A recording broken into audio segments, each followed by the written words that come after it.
Війна.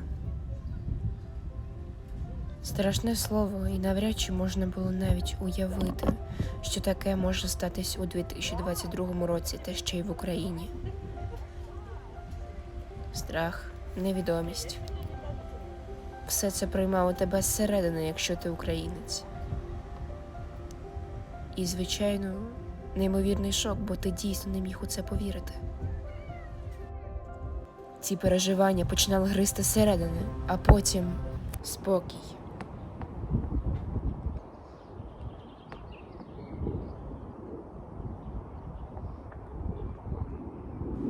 Звичайно, це не сталося за 1 секунду, як у відео, а зайняло так достатньо часу. Але факт залишається фактом.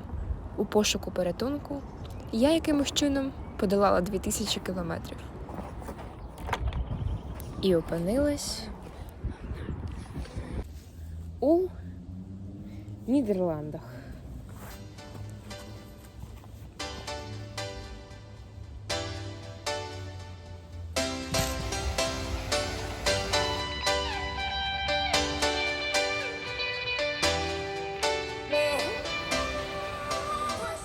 Я не буду зараз робити відео з фактами про цю країну, бо таких роликів уже повно. Ні, я спробую розповісти тут щось дійсно цікаве, корисне і, можливо, навіть інколи захоплююче. Спробую. Як нідерландці зробили школу для українців і як мені було в ній навчатися? Як ставляться тут до українців люди і як реагують, коли я кажу, з якої країни приїхала? Як ми все-таки знайшли домівку? І чому нідерландці живуть у будинках-сосисках і що тут з медициною? Адже саме в цій країні мені зламали носа. Клас. Але перед тим, як я почну розповідати всі ці супер-пуперові цікаві історії, я все-таки хочу трошечки представити вам Нідерланди і розповісти пару цікавих фактів про цю країну. Бо перед тим, як я потрапила сюди, я знала про цю країну взагалі майже нічого. Тож почнемо з самого короткого, простенького і інформативного питання. Що ж таке Нідерланди? По-перше, це країна велосипедів. І вони тут просто повсюди, їх тут просто повно. І вони важливіші і за машини, і за пішоходів, і навіть інколи це зручно. Так, тут повсюди велосипедні доріжки і, коротше, хоча клас. Ось на даному моменті відео це взагалі не велосипедна доріжка, але велосипедам усе прощається. Я знімаю, Аня, поможи. Якщо зайти в Google, то вам напишуть, що Нідерланди – це країна млинів. Але я за весь час перебування тут бачила, їх може раза 2-3. Хто не знав, млин – це ось це. Між ногами прямо по курсу. Є ще одна річ, яка дуже нагадує млин, але зустрічається значно частіше. Це вітряки. Щоб ви розуміли, наскільки нідерландці круті у цих штуках, то у них вони навіть у воді стоять. Трохи пізніше покажу це. Поруч з Нідерландами знаходиться море, як ви вже зрозуміли. Називається воно Північне. І, до речі, зараз на фоні не воно. Насправді, Північне море холодне, не блакитне, не бірюзове, навіть не зелене, а сіре. Хоча, може, на цьому відео так не виглядає. У мене взагалі питання, що на цьому відео відбувається. А ось і ті самі вітряки вдалечині, про які я говорила. І вони справді стоять у воді. Виглядає це приблизно так.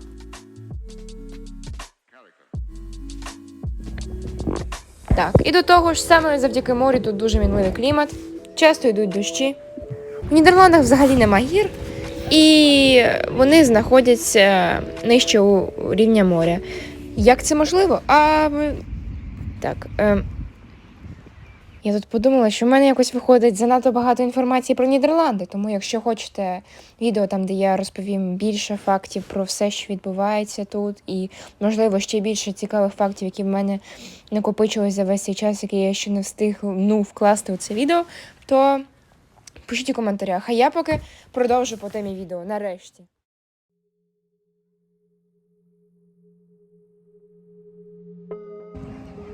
Ну, ось я і тут.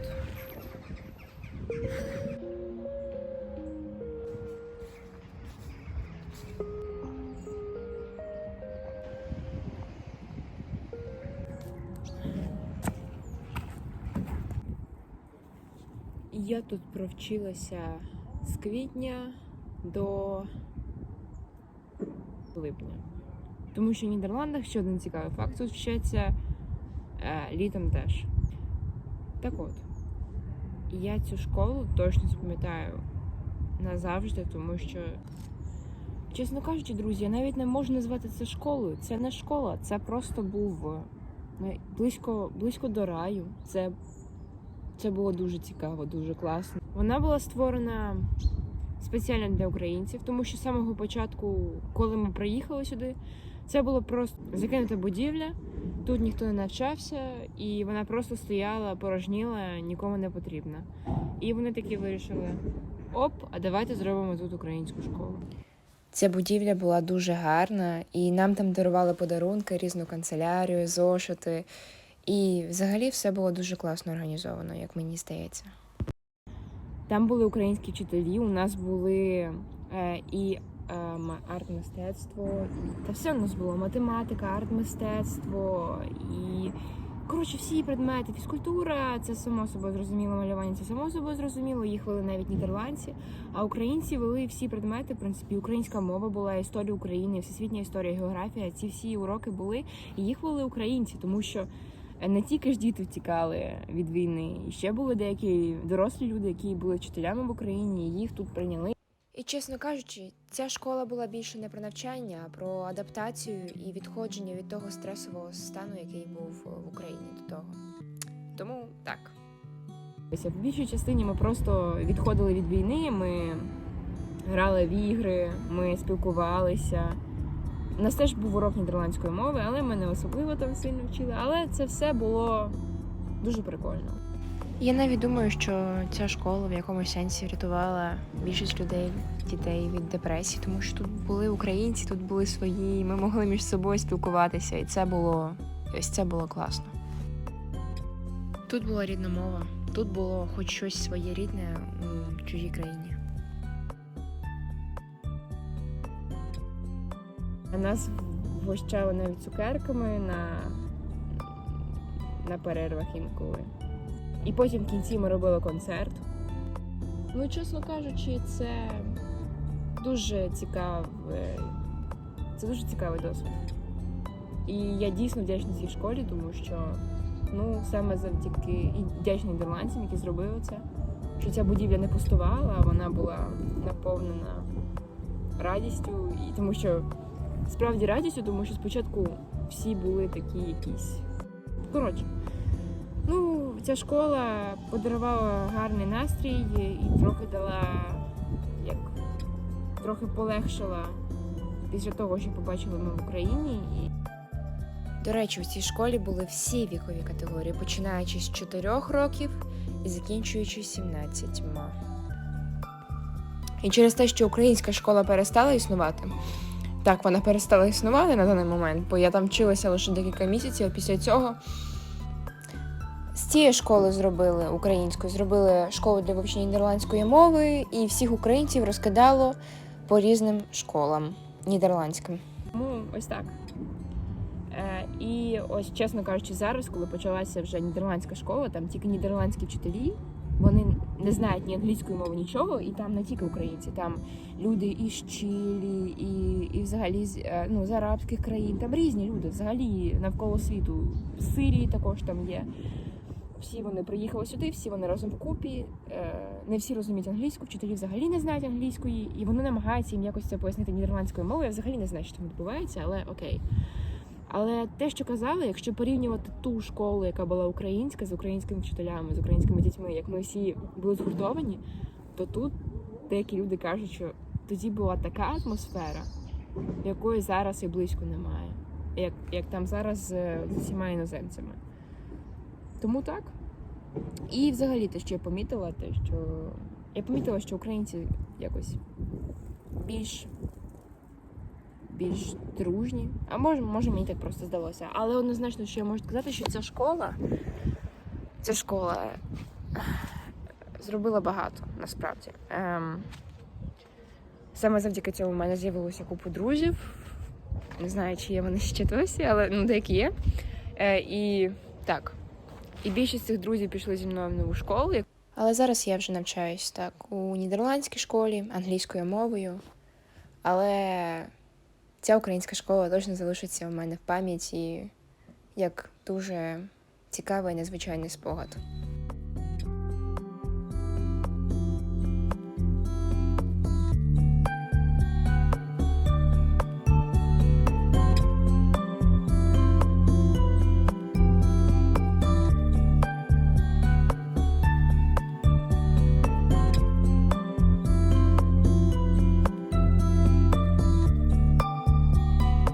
I am Guus.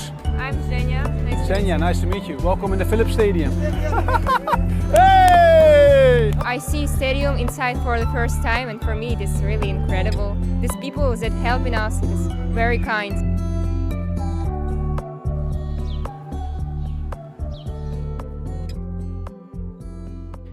А тепер переходимо до нової теми. Будинки сосиски.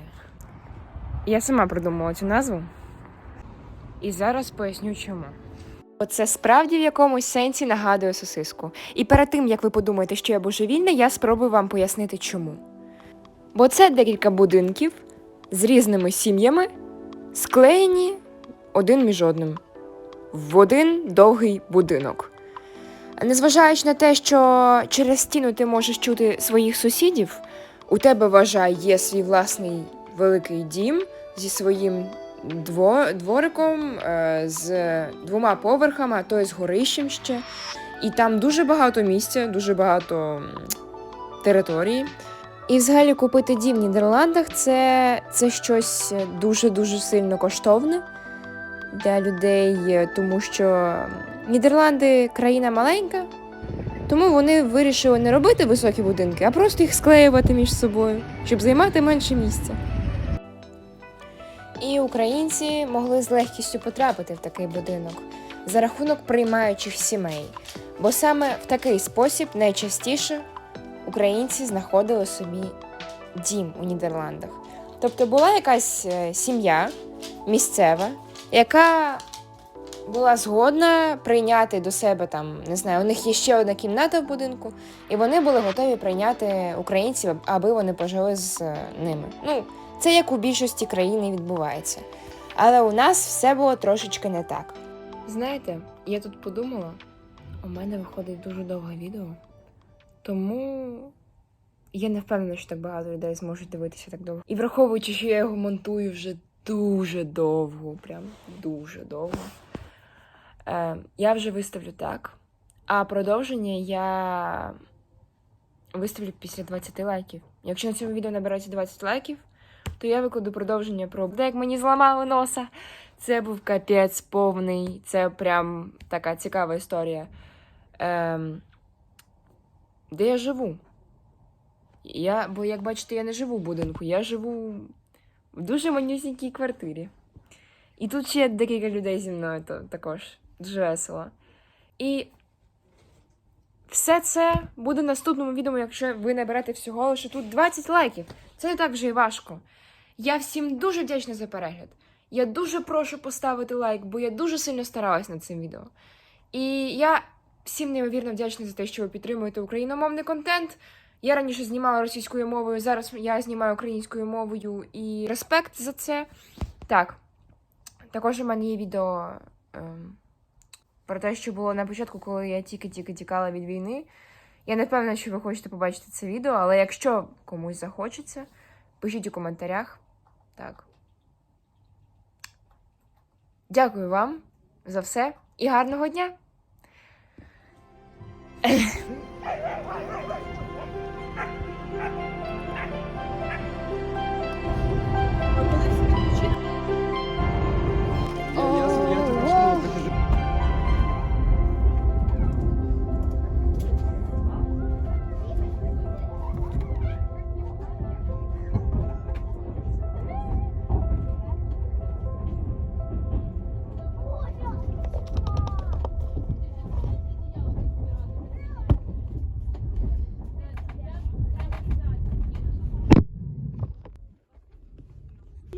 Так, это Сашка там возле туалета буду стоять. Зарядка быстрая. Тоже быстро.